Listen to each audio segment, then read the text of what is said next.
Hi, magandang gabi sa inyo mga kasawi. Kamusta na po kayong lahat na may nasa mabuti kayong kalagayan?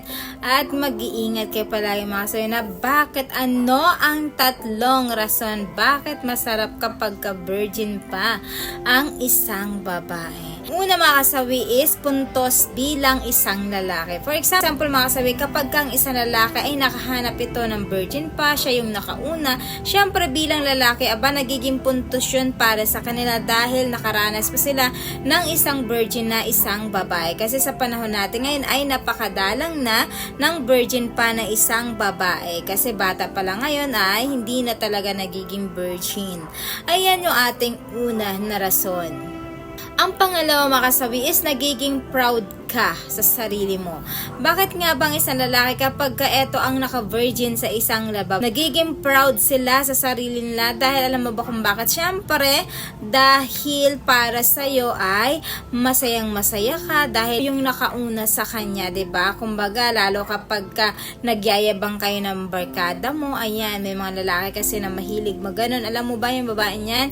Ako ang nakauna dyan. So, ikaw naman, nagiging proud ka para sa sarili mo kasi ikaw yung unang nakaangkin sa isang babae na ganito mga kasawi. Ayan yung ating pangalawa na rason. Ang pangatlo mga kasawi, at syempre ikaw yung magtuturo pa para sa kanya. Syempre kapag kang isang babae wala pa itong experience, pagdating dito, ikaw mismo ang magtuturo sa kanya.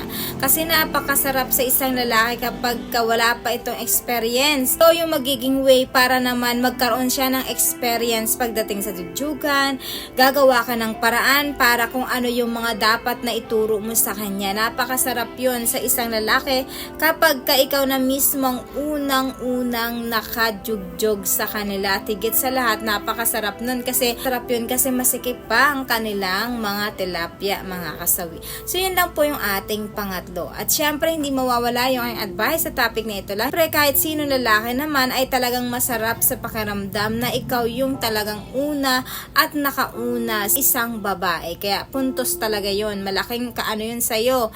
Karangalan yun para sa'yo kapag ikaw ay nakaangkin ng isang babae na talagang wala pang experience pagdating sa jujugan, kaya nagiging puntos ito at pwede mong ipagmayabang sa ibang lalaki mga kasawi. Yan lamang po mga kasawi, mga advice. Maraming salamat sa patuloy na pagsuporta niyo sa akin, sa walang sawang pag-share at pag-comment.